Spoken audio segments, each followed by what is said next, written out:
Who dares disturb the exile of Thunderstone?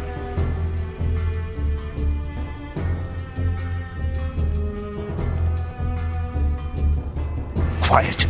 This insolence is unforgivable. The violation of my ancient right for solitude in exile is not broken so easily. Your life hangs in the balance, stranger. Speak quickly, lest you taste of the fury of Harrow.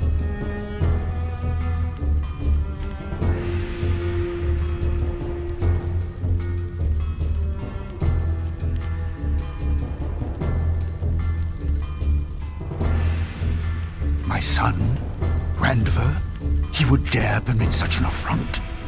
I've come here to writhe upon the blade of my sorrow, to live the 1,000 deaths by the ancient right of kings.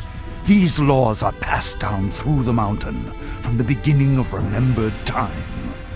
Your life is forfeit to them, as is my own. Do you understand?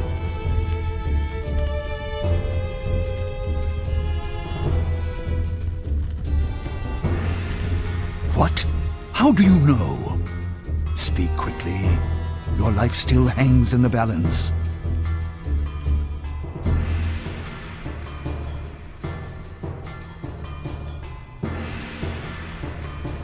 I've no words, no words. My crime, it seems, is even more heinous than I thought. I deserve much worse than this mere isolation.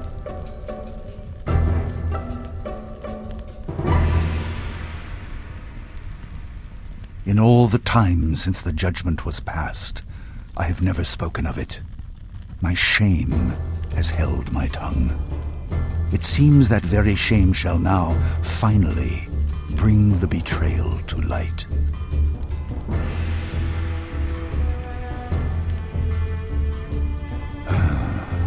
A delegation of elves sent from the Silver Lady herself. They came not long after Bates had built his first steam engine. Technology in the hands of the human had spread and advanced at an alarming rate, and the elves were hit first and hardest.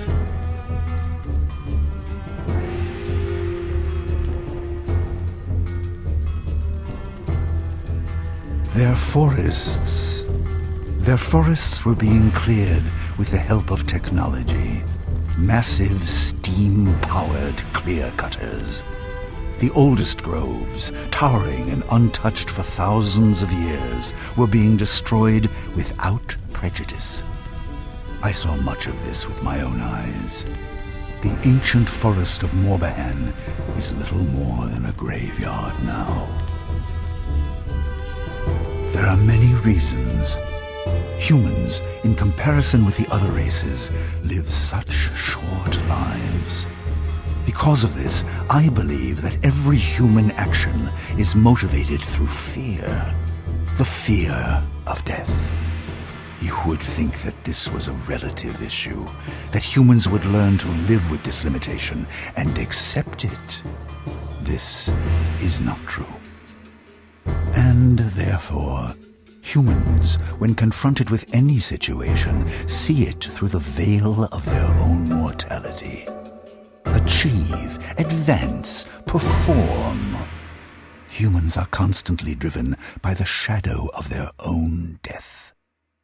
This fear, unfortunately, clouds their judgment, deadens their sense of right and wrong. Humans act first, think later, and feel last of all. When Bates was given a look at our technology, he was overcome. As a human, his first thought was, what can I use this for? When it should have been, what is the cost of its use? Technology exploded in their hands because they are not burdened with our longevity. Humans rarely live long enough to see the consequences of their mistakes.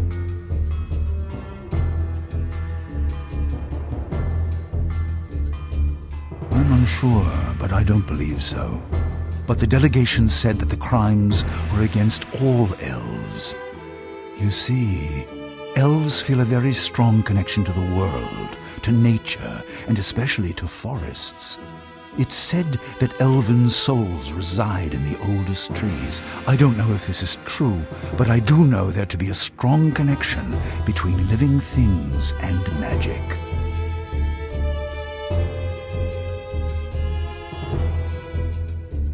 The Silver Lady is Mother Queen to the elves. She is very old, much older than I, and very powerful in the ways of magic.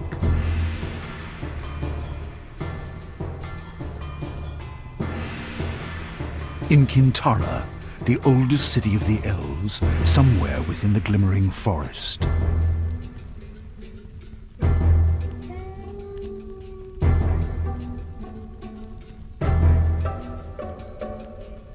The delegation told me that she was extremely hurt and angry about the damage that had been done. According to them, because of her age and power, she was hurt the most by the clearing. Her connection to the forests was strongest of all. No, I'm not sure if any but elven eyes have ever been laid upon her. Over the years, we have corresponded through messengers. Elves and dwarves are very different, and we tend to stay away from one another.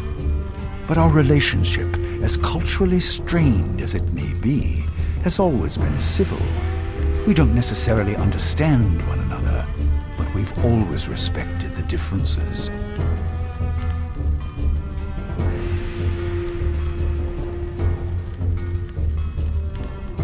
I've said before that there is a strong connection between living things and magic, and the magic flows the most strongly in the veins of elves.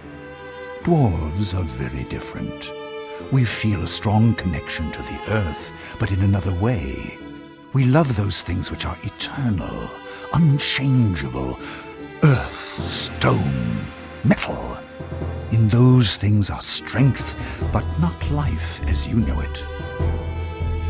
They said that if the Black Mountain clan was not punished, there would be war. War! I told them that a punishment was already being decided upon, and that we, as dwarves, would deal with them. They refused. They claimed rights as the afflicted, and therefore as the judges. They agreed that exile was a suitable punishment, but they wanted to be the vessel of that retribution.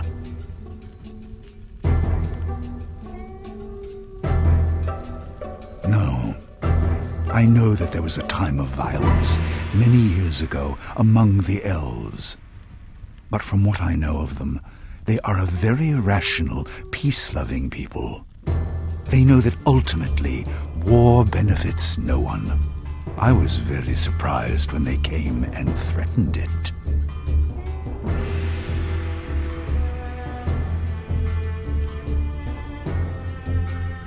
Yes, the more we talk about it, I begin to get the same feeling. Yes, the elves would have been angry, but would they really have threatened war? Morbahan was a tragedy, but directly affected none of the elven communities. Perhaps my fear blinded me to such things before. And now this mystery. Where are the dwarves of the Black Mountain clan?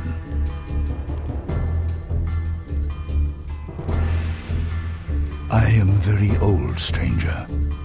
You may know nothing of me, but believe me when I tell you that I've seen enough dwarven blood spilled to fill 1,000 lifetimes. Have you any idea what it would mean for there to be a war between the elves and the dwarves? Arcanum itself would not survive the conflict. And I was so very tired of filling tombs with the bodies of my people. But nothing. I chose to spare the dwarves, the world, the price of such a war. What was one clan's honor in comparison with the sheer cataclysm that would result otherwise? You ask what right they had? None. They merely forced a choice, and I chose the path of least resistance, the least pain. That was my betrayal, stranger.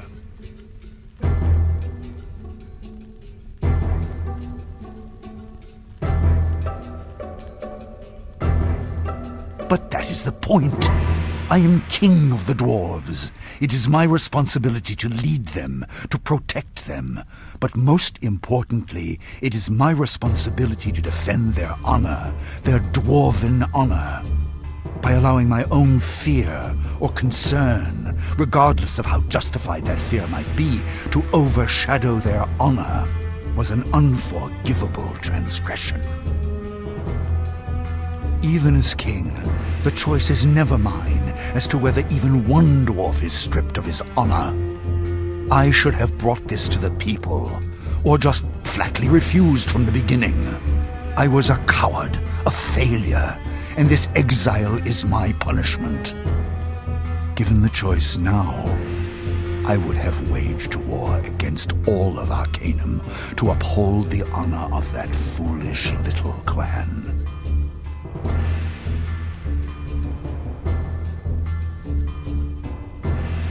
What? What do you know of the nature of dwarven stone? You, an outsider. How could you possibly know of such things?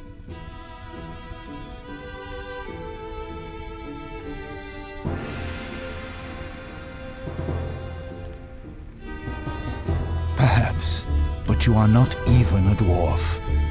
These are beliefs and concepts it takes a lifetime to reconcile. How could you possibly begin to understand how I feel?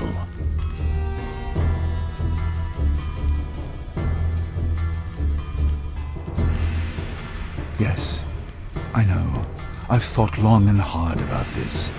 Dwarven stone tells me that any transgression against our honor is unthinkable.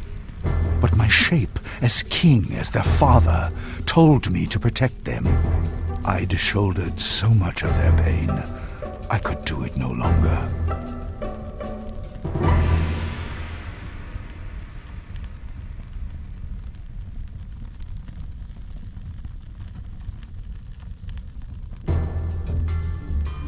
Yes, your words sound true, stranger.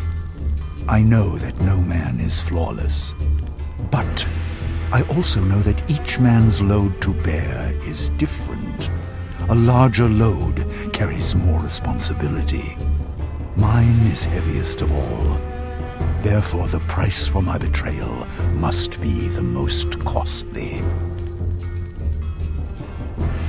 The nature of the betrayal? I failed my people. Isn't that what is most important here? The betrayal was against their stone. It seems, sadly, that my own stone is flawed. You shame me, stranger. Your words are harsh, but undeniably true. Perhaps you are correct, but it doesn't change what I've done, nor the price I need to pay. It is best if you just leave an old dwarf here to rot. It is your place to right this wrong.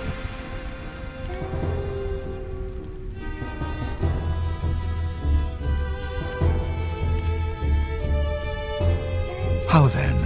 How can I do so?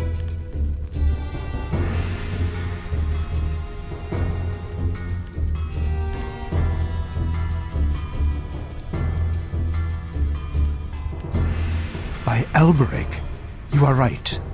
I've been blinded by my own shame and not seen the true betrayal. I've betrayed myself and my people along with me. I shall return, stranger. I shall be king. By the name of Thunderstone, I swear it.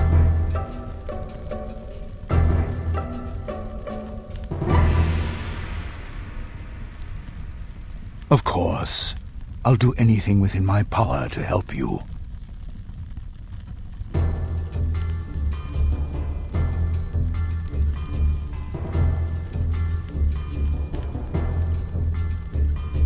As I said, they were supposedly sent from the Silver Lady. I know very little of them, but I do have a name. Perhaps that will be enough for you to uncover this mystery.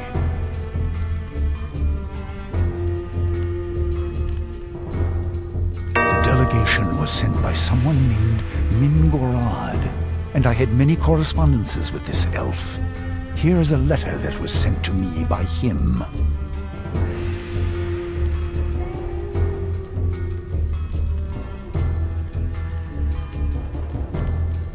I'm unsure. The entire situation reeks of deception. I would tell you to seek him in Kintara, but I don't even know if the delegation was sent from there or not. Regardless, you may want to begin your search there. The Silver Lady might know of this Mingorod.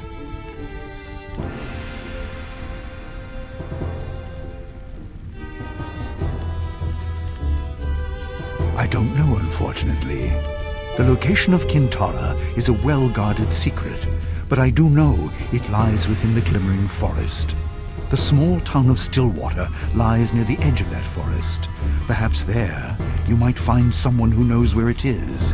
Here, I'll mark your map with Stillwater's location.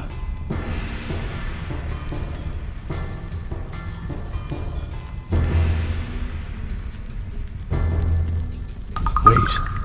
I'm much to blame for this situation. My fear and cowardice have helped in bringing about this tragedy. I feel I must do something to help you. Please, take Harrow, the first axe of my family. Its blade strikes true and deep in the hands of the righteous, especially if those hands are dwarven. Within it is the strength of the Thunderstones. I give it to you.